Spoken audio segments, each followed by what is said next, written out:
Here comes Eremo di San Rocchetto.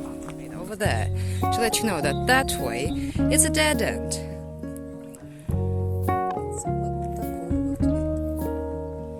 I didn't even notice this kitty.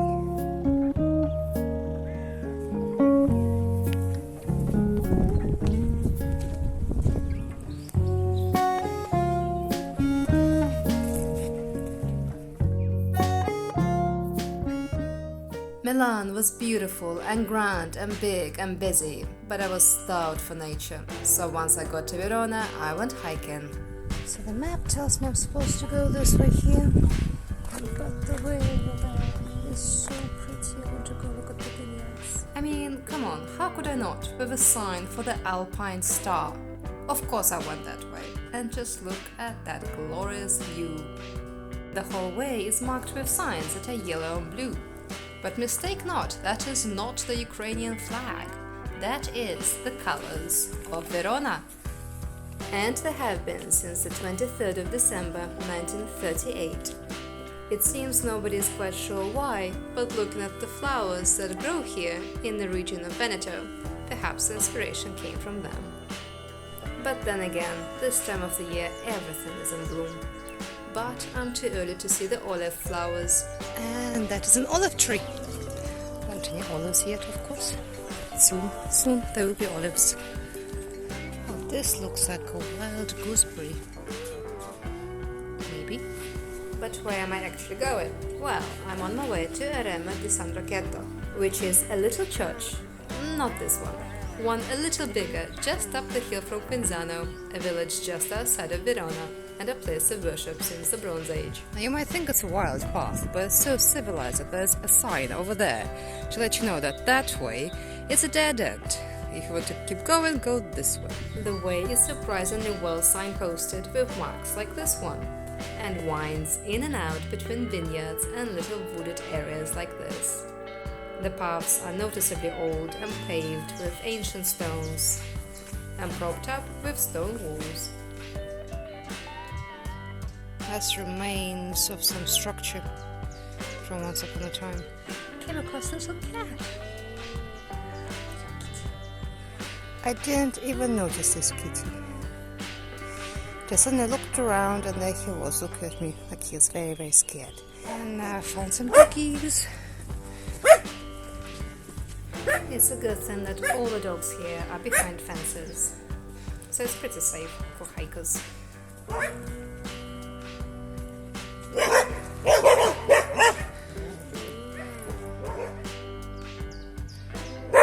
I leave the doggos behind for them to get distracted by someone else and go and check out the vineyard. It's still early in the year and the vines have not yet sprouted leaves, but they are beautiful. And I keep seeing little religious statues everywhere. It's definitely a path of pilgrimage. Там идешь себе, идешь, потом выходишь и открывается вот такой вот вид. Прекрасно. Everything finds a use at the vineyard, and I definitely feel like I'm in the countryside. Can you hear the chickens?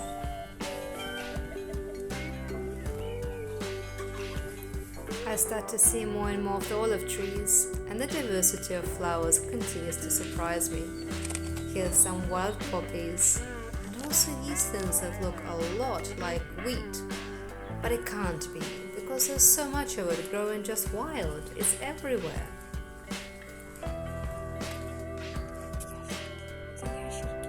Настоящие ящерки.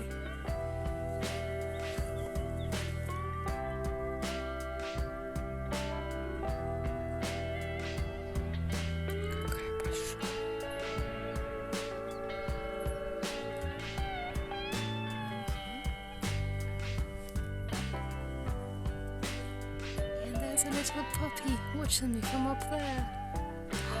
And a kitty as well.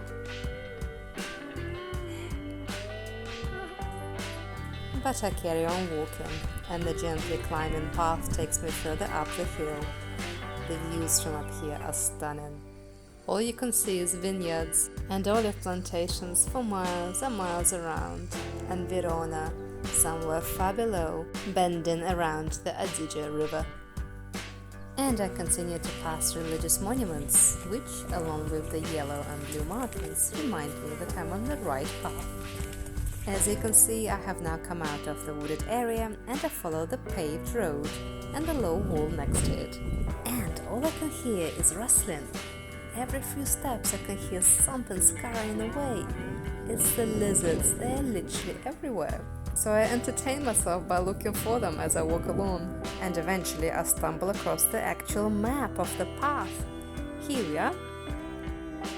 The last 20 minutes of ascent towards the Eremo di San Rocchetto are again through the wooded area.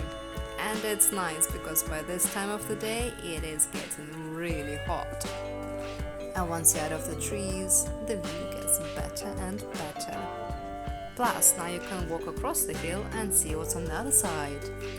And the picture all around is kind of begging for some white fluffy sheep.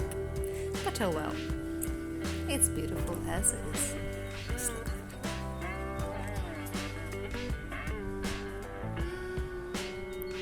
it. That's Quinzano, right down there.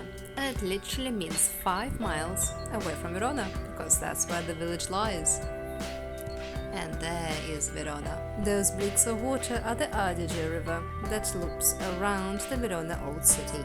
And then down here, right there, you can see an example of a whole new village getting built anew from scratch. All of those buildings are under construction. And the stones here are laid out in rows, as you can see. This is probably the remains of an old vineyard as well. Such an incredible view. I checked the weather forecast this morning and said it was going to be -5, but look at me. I had to take off 3 layers. I am still too warm. There's no wind, so it is wonderful.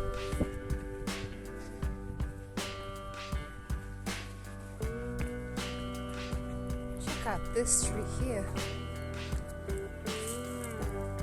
Isn't that pretty? There's a bit of prey of some sort over there. And this is now the view on the other side of the hill, looking towards Trento and South Tyrol, and north towards the Alps. They're somewhere there in the fog. I came off the main path to check out some ruins. I found a large concrete floor and a couple of fireplaces. Looks like people come here often to do their barbecue.